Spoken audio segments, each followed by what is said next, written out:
নাই। কুয়েতের টাকার চেয়ে বড় কোনো টাকা দুনিয়াতে নাই। বাহরাইনের টাকার চেয়ে বড় কোনো টাকা দুনিয়াতে নাই।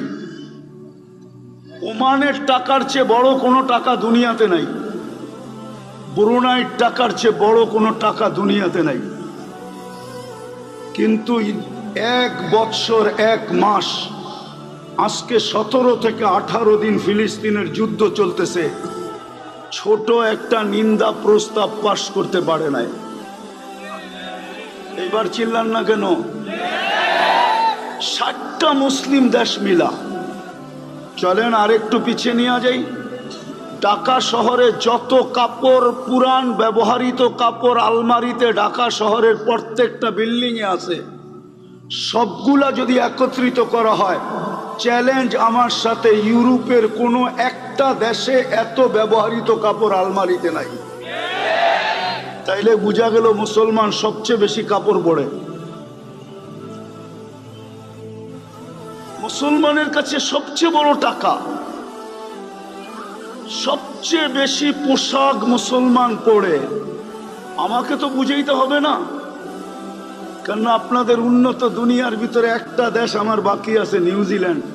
এটা ছাড়া বাকি সব শেষ, একাধিকবার শেষ। কোনো দেশ কিয়ামতের দিন বলতে পারবে না যে এই ব্যক্তি আমাদের এখানে আসে নাই।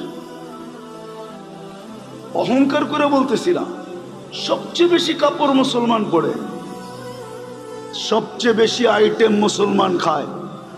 মুসলমানের চেয়ে বেশি আইটেম দুনিয়ায় কেউ খায় না। মুসলমানের চেয়ে প্রসাধনী দুনিয়ার কেউ ব্যবহার করে না। চ্যালেঞ্জ আমার সাথে। মুসলমানের থেকে ব্র্যান্ড কেউ ব্যবহার করে না।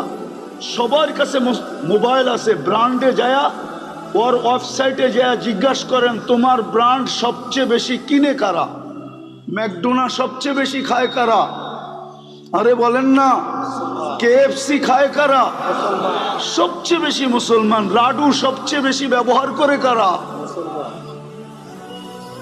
দুনিয়ার রুলেক্স সবচেয়ে বেশি ব্যবহার করে কারা, সবচেয়ে বেশি ব্র্যান্ড মুসলমান ব্যবহার করে। আমি তো কোনো দেশে দেখি না যুবকরা, বাংলাদেশের যুবকরা যেরকম চুল কাটে, একজনকে জিজ্ঞাসা করেন নেটে না দেখা চুল কাটে কিনা। এইখানে যে দাঁড়ানো আছে সারা রাত্র নেটে ডিজাইন দেখে, তারপরে চয়েস করে, তারপরে স্ক্রিনশট দেয়, তারপরে সেলুনে নেওয়া যায়, সেলুনওয়ালা ডিজাইন দেখা পানি খায়া ঢোক গিলে তারপরে বলে 700 টাকা। জিজ্ঞেস করেন এদেরকে। 14 তারিখ তো আমি আমেরিকাতে দেখলাম, কিন্তু ঢাকা বাংলাদেশের মতো তো 14 তারিখ দেখলাম না। শুধু ফুল দেয়। ফুল দিলে তো মনকে বুঝাইতে পারতাম যে ফুল, তারপরে বিদায়। ফুল দেয়, হোটেলে খাওয়ায়, পার্সেল দেয়, পারে না কলিজা কাইটা বুনা করা তারপরে প্যাকেট করে দিয়া দিতে। তারপরে বলে আমাকে কমসে কম একবার হইলেও লেখা দিও I.U। কিন্তু তারপরও তো 90 ভাগ শেখ খাওয়া। আমি তো বলি প্রশাসন দেশ সামলাবে কি? এরা তো সামাজিকতার কারণে মিছিল করে না। এরা যদি মিছিল করতো ডেলি প্রত্যেক বাড়ির সামনে, তাইলে আমাদের যে প্রশাসন আছে এটা যথেষ্ট ছিল না। এরা তো সামাজিকতার কারণে শুধু মিছিল করতে পারে না, নাইলে প্রত্যেক বাড়ির সামনে যে মিছিল করতো, এসে আমার ভাই অমুকের রক্ষা নাই, বাইরো বাড়ির থেকে। সবকিছু আমরা বেশি করি, তারপরও আমাদের কেন এই দুরবস্থা? বুঝান আমাকে। আপনারা তো মিডিয়া, ফিলিস্তিন মিডিয়ায় দেখা চিৎকার দেন, তাই না? আমি তো 14 বছর আগে ফিলিস্তিন দেখে আসছি।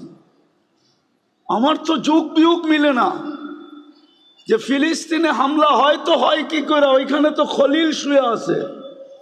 বলো কোলামা, খলিল কোথায় শোয়া? খলিল বলছেন ইব্রাহিম খলিলুল্লাহ কোথায় শোয়া? আমি তো চোখে দেখেছি ওয়াদিয়ে খলিল। মুসা আলাইহিস সালাম কোথায় শোয়া? ওয়াদিয়ে মুসা, ফিলিস্তিনে।